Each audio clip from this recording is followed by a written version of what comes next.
The conference in question took place in September 2023 in the Mexican Congress. The topic was the identified anomalous phenomena, both in Mexican territory and in other countries on the American continent. But even a Japanese politician was invited. Jurar decir la verdad en esta instancia del Poder Legislativo. ¿Prometen decir la verdad de todo lo que hoy se escucha aquí en esta instancia del Poder Legislativo? Protesto. Adelante.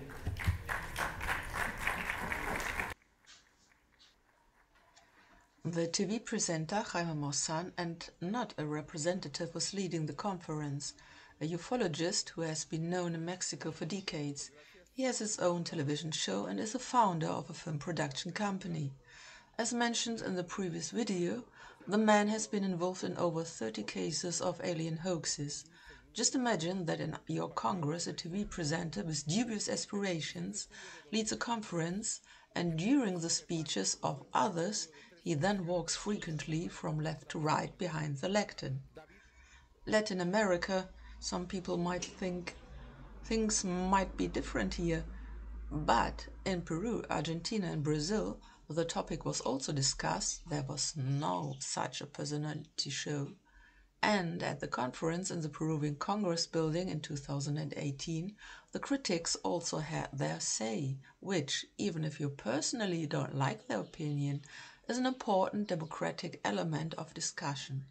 This is the only way to get a well-rounded picture of the topic. Sergio Gutierrez refers to the USA, where work has begun to investigate inexplicable phenomena. Many people are certainly familiar with the hearing on the so-called UAP, Unidentified Anomalous Phenomena, in the US Congress at the end of July this year, where 3 former US Army employees, the pilot David Fravor and the officers David Grush and Ryan Graves, shared their experiences with UAP-related topics. The latter was also invited to the Mexican conference, and you will see him in this video. We will address the topic of the conference in the USA in a separate video.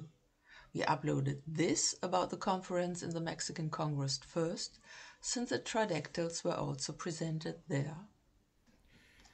Jaime Maussan is the first speaker and briefly mentions the US conference and the statements made there, including that the UAPs appear suddenly and unpredictably in US airspace and thus threaten air traffic. He then talks about how that event will create a strong countercurrent on the topic, so that there will be no further conference on the topic of UAPs in the US Congress. He points to the law signed by both major US parties. Well, actually it has yet to become law, for the controlled release of information regarding UAPs, and that by 2024 the public should be ready to acknowledge the presence of non-human life on our planet as a fact. There follows the definition of non-human intelligence, like it can be found in the before-mentioned US law. In short, any non-human, sentient and intelligent being, regardless of its nature or ultimate origin, responsible for unknown anomalous phenomena. He goes into a few more details about the law, which I won't mention here because we will cover the topic of UAPs in a separate video. He then associates the subject with Mexico and that the experiences there were with UAPs and non-human beings should be addressed in general and across parties. As an example for non-human activity, he mentions an incident involving 11 UAPs about 150 kilometers off the Mexican coast of Campeche, which the Mexican Air Force reported in 2004, the first to be openly reported by a country's Air Force. Here you can see some of those images taken by an infrared camera, which was only available to the military at the time. The idea was actually to track down illegal drug smuggling. At the time, critics did not see them as UAPs, but as the lights of fishing boats or the flaring of natural gas on oil platforms. Although one must of course ask what such fire emissions from oil platforms did there up in the sky at high speed, shaped like balls and arranged orderly one after the other. Lo raro es que trae una punta adelante, un puntito adelante. Ah, cabrón. ¿Ya no está? ¿Acaba otro? A ver, ¿qué tenemos? Nada, señor. A ver, permítame, déjale busco. ¿Y nosotros? Comandante, ¿qué es eso? ¿Qué distancia más o menos lo tenías, Telles? Oye, a ver, abusados, es como... Ahí van más, siguen más atrás. Son 10, 11 objetos. ¿Abajo o arriba o arriba? En medio, ahí van a ir 1, 2, 3, a la misma 4, altura. 5, 6, 7. Ay, güey, no, son 8. Qué barbaridad, ¿eh? Ahí se van a ver bien, pues. Y van a una velocidad, pero... 1, 2, 3, 4, 5, 6, 7, 8 en la pantalla. Síguelo, no lo cierras. ¿Están a la misma altura, Telles? Afirmativo. Poquito, arriba. 8, 9, 10, 11 contando toda la cola. 2, 4, 6, 8, 10, 11. Ok, no sabemos qué estamos viendo, son unos objetos nada más luminosos que vienen a la misma altura que nosotros, pero no podemos saber qué distancia. Jóvenes. No estamos solos. ¿Qué? No estamos solos, de veras. ¿Qué cosa tan rara, eh? Mossad now states that the following recordings from 2022 are nothing unusual. Those UAPs can be seen there almost at the same time every year. Then by zooming in you can see something that, I would put it, resembles a fireball with a cool core. The nucleus here is only initially captured red, then takes on an almost black color. Mossad then goes on to point out that we are not alone in the universe and that the enormous number of galaxies, stars and planets in them are proof of this. Extraterrestrial life is unquestionable. He criticizes science, which does not want to accept that it is possible for other beings to travel from one planet to the other just because it considers the distances to be too long. It's impossible for us, but we don't know whether others have found a way, he adds. We believe that this topic is also worth looking into it in detail, because ultimately one should listen to the arguments and proofs of science before rejecting them and, as a result, ruling out other possibilities that might be conceivable. So we will provide you with a video on this topic. He goes on to talk about, among other things, the possible bright future for our children, about the historical moment, and that the winds of change are blowing. I'm skeptical that those winds have started blowing now, because Mossad often claims on his TV channel that aliens have been visiting us since the beginning of humanity. I don't know whether they waited for the invention of infrared cameras to show their affection and be somehow cooperative or aggressive. The next speaker is astrophysicist and head of the Department of Astronomy at Harvard University, Alif Loeb, who presents a special project at his university, the Galileo Project, which revolves around extraterrestrial technologies. Loeb now first states that it is conceivable that everything that came from far away had already left his world before there was human life on Earth. This makes him a representative of the universal laws known to us, according to which the speed of light is the measure which counts here. With his team from the Galileo Project, he is trying to use scientific means to find unusual things near and on Earth. Objects, natural or artificially made, that do not come from Earth. He takes the opportunity to present his observation system, which we can see here in the picture. His research area includes objects such as Oumuamua, which passed close to Earth in 2017, and which, according to Loeb, was either cigar-shaped or pancake-shaped, and therefore of either natural or artificial origin.